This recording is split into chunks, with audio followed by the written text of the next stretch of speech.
আসসালামু আলাইকুম। আমরা পরিমিতির ১৬.৪ অধ্যায়ের যেই সূত্রগুলো আছে সেইগুলো নিয়ে একটু কথা বলবো। ১৬.৪ মানে হচ্ছে গিয়ে আপনার এখানে আলোচনা হয় হচ্ছে আমাদের কি নিয়ে ঘনবস্তু নিয়ে আলোচনা হয়। কারণ অলরেডি আমরা জানি ১৬.১ এ ত্রিভুজ নিয়ে আলোচনা হয়েছে, ১৬.২ এ চতুর্ভুজ নিয়ে আলোচনা হয়েছে, ১৬.৩ এ বৃত্ত নিয়ে আলোচনা হয়েছে, তিনটারই বেসিক দেওয়া আছে। এখন ১৬.৪ অর্থাৎ ১৬.৪ এর যে ঘনবস্তু সেটার শুধু সূত্রের পার্টটা আলোচনা করব, সামান্য কিছু বেসিক নিয়ে। আর আনুষঙ্গিক যে ইফেক্টিভ বেসিক ফর্মুলাগুলো আছে বা আরও যে ব্যাপারগুলো আছে এটা নিয়ে আমি অঙ্ক ক্লাস যদি রেকর্ড করি সেই ক্ষেত্রে আলোচনা করব। তাহলে চলেন ১৬.৪ এর বেসিক পার্ট নিয়ে আলোচনা করি।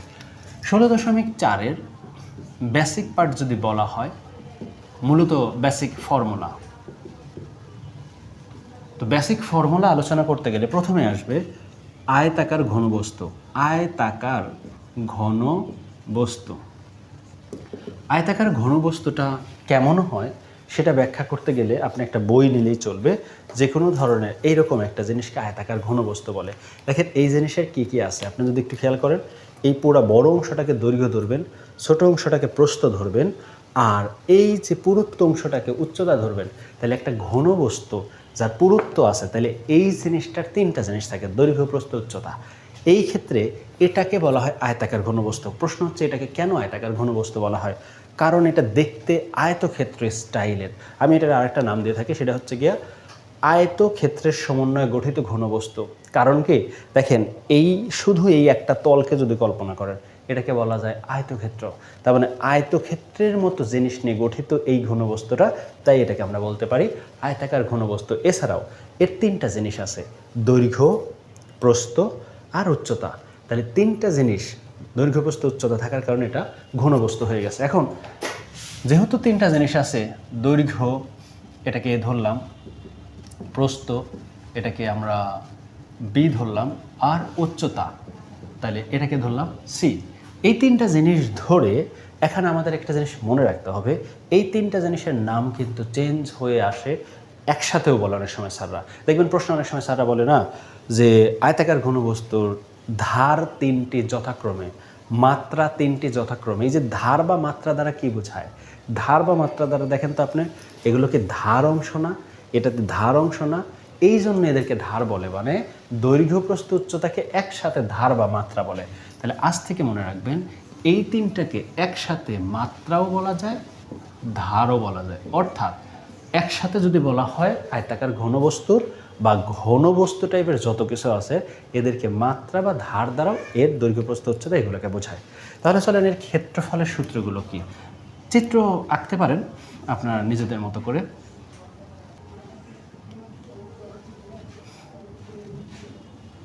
আমরা চিত্রটা আঁকলাম। এই যে চিত্রের এখানে যেভাবে আছে দৈর্ঘ্য, প্রস্থ, উচ্চতা, আমরা এটাকে দৈর্ঘ্য বলতে পারি, এটাকে প্রস্থ বলতে পারি, আর এইটাকে উচ্চতা বলতে পারি।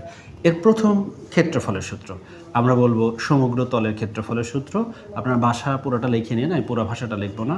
সমগ্র তলের একটা দুইটা লিখে দিই ক্ষেত্রফল, হ্যাঁ, সমগ্র তলের ক্ষেত্রফল বা আয়তাকার ঘনবস্তুর ক্ষেত্রফল 2 into A B BC CA, এটাকে বলা হচ্ছে বর্গ একক।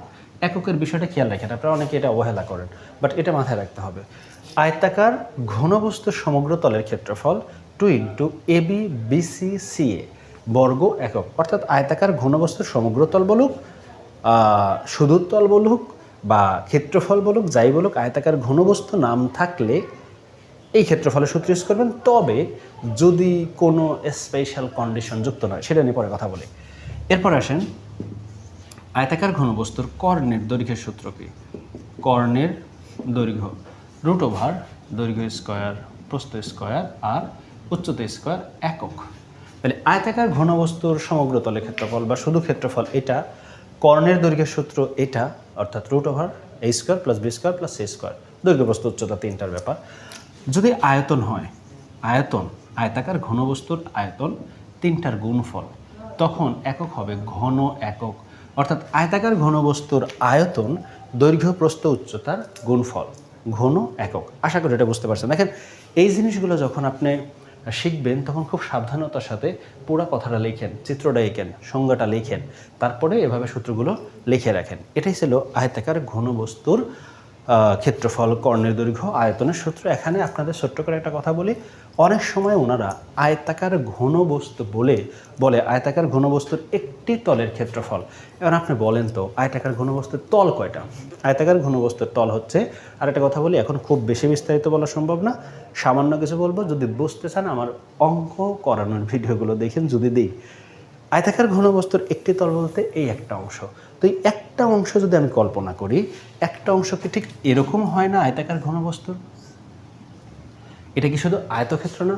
তাহলে উল্লেখ করছে আয়তাকার ঘনবস্তুর একটি তল, তখন বুঝবেন এটা আয়তাকার ঘনবস্তুর মতো দৈর্ঘ্য প্রস্থ উচ্চতা তিনটা নাই, তখন আছে শুধুমাত্র আয়তাকার ক্ষেত্রের বা আয়তক্ষেত্রের মতো দৈর্ঘ্য আর প্রস্থ। তখন ক্ষেত্রফলের সূত্রগুলো চলে যাবে কোথায়? আয়তক্ষেত্রের ক্ষেত্রফলের সূত্র, তারপরে যদি কর্ণ থাকে কর্ণের সূত্র, তারপর পরিসীমার সূত্র ওই দিকে। নাম বলবে আয়তাকার ঘনবস্তু, কিন্তু একটি মাত্রা বা একটি পৃষ্ঠ বলে আপনাকে কিন্তু আয়তক্ষেত্রে ঢোকায় নিয়ে যাবে। আশা করি এই বিষয়টা নিয়ে পরে আরও আলোচনা করবো, তখন বুঝবেন। এটা বাদ। এই হলো গিয়া আয়তাকার ঘনবস্তুর সূত্র। এবার আমরা চলে যাব ঘনকের সূত্রে। ঘনকটা কি? ঘনকের সূত্র। ঘনক জিনিসটা কি? ঘনক বলতে ধরেন এই জিনিসটাকে দিয়ে বোঝানো তো সম্ভব না, কিন্তু আপনি যদি কিউব, ওই যে বিভিন্ন কালারফুল থাকে, এই কিউবটা যে কালারগুলো মিলাইতে হয়, এটা কি চারিদিকে একই রকম না?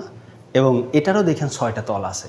তাহলে চারিদিকে যদি একই রকম হয়, অর্থাৎ এই জিনিসটার যদি চারিদিকে একই রকম উচ্চতা হইতো, এরকম কিছু আছে কিনা খুঁজতেছে, আসলে নাই।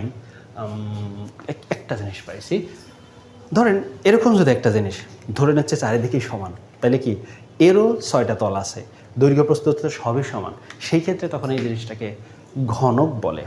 এটাকে আমি আবার আরেকটা নিজের মতো নাম দিয়েছি, বর্গাকৃতির ঘনবস্তু। তাহলে শুধু ঘনকের যে সূত্রগুলোর বিষয় আছে সেটা নিয়ে যদি একটু কথা বলি, কারণ এইটার বিস্তারিত বেসিক বিষয় আমরা পরে আলোচনা করব। ঘনকের দৈর্ঘ্য সমান প্রস্থ সমান উচ্চতা, অর্থাৎ তিনটা জিনিসই সমান হবে, তাই আমরা ধরে নিচ্ছি একটা জিনিস এ। তাহলে ঘনকের প্রথম বিষয়টা ধরেন ক্ষেত্রফল। ক্ষেত্রফলটা কি ঘনকের? 6a², অবশ্যই বর্গ একক। 2 নাম্বার ধরেন কি কর্ণের দৈর্ঘ্য। অবশ্যই আপনি এভাবে লিখবেন না, আপনি লিখবেন ঘনকের কর্ণের দৈর্ঘ্য সমান সমান √3, রুটের বাইরে a, শুধু একক। এরপরে ধরেন ঘনকের আয়তন। তাহলে ঘনকের আয়তনের সূত্র কি? অবশ্যই a⁴ ঘন একক। একে বলা হবে শুধুমাত্র ঘনকের একটা ধার বা একটা বাহু, কারণ ঘনকের যেহেতু দৈর্ঘ্য প্রস্থ উচ্চতা সব কিছুই সমান। এই তিনটা হচ্ছে ঘনকের সূত্র। আশা করি ঘনকের বিষয়টা বুঝতে পারছেন। আর ঘনক জিনিসটা যেহেতু চারিদিকে সব কিছু সমান, তাই এর মাত্রা দৈর্ঘ্য প্রস্থ উচ্চতা হইলেও তিনটা সমান হয়, মাত্রা একটা ধরে নিতে হচ্ছে। চলেন এবার লাস্ট অন সিলিন্ডার বা ব্যালন। সিলিন্ডার বা ব্যালন জিনিসটা কেমন? সিলিন্ডার বা ব্যালন যদি জিনিসটা বুঝাইতে চাই, ধরেন এই জিনিসটা, এটাকে সিলিন্ডার ধরতে পারি, অথবা মায়েরা যে রুটি বলে না, ওই রুটির যেটা দিয়ে বলে এটাকে ব্যালন বলা হয়। 2 সাইডের অংশটা যদি ধর অংশটা কেটে ফেলেন তাহলে এটা সিলিন্ডার হবে। তাহলে সিলিন্ডারের দেখেন কি কি থাকে। সিলিন্ডার যদি আঁকার চেষ্টা করি, রাফলি আঁকে একটু, তাহলে সিলিন্ডার, তাইলে আপনারা দেখেন এটা একটা সিলিন্ডার যদি ধরি, এই হচ্ছে আমাদের সিলিন্ডার, যার ব্যাসার্ধ আছে আর হচ্ছে উচ্চতা আছে। এখানে আবার হেলান তল নাই, ওরা হায়ার ম্যাথের টপিক। তাইলে এই যে আমাদের কি সিলিন্ডার, সিলিন্ডার বা ব্যালন, তাহলে সিলিন্ডার বা ব্যালনের সূত্রগুলো কি কি? অবশ্যই যেহেতু সিলিন্ডার বা ব্যালনের ব্যাসার্ধ আর উচ্চতা আছে, এছাড়া তো আর কিছু নাই। তাহলে এর প্রথম হচ্ছে গিয়া ভূমির ক্ষেত্রফল। অবশ্যই আপনি লিখবেন সিলিন্ডার বা ব্যালনের ভূমির ক্ষেত্রফল πr² বর্গ একক। 2 বক্র তলের ক্ষেত্রফল। বক্রতলের ক্ষেত্রফল কি হবে? 2πr² বর্গ একক। তারপর 3 নাম্বার সমগ্র তলের ক্ষেত্রফল। সমগ্র তলের ক্ষেত্রফল সেটা কি হবে? 2πr+h বর্গ একক। এরপরে ধরেন আয়তন। ব্যালনের আয়তন πr²h ঘন একক।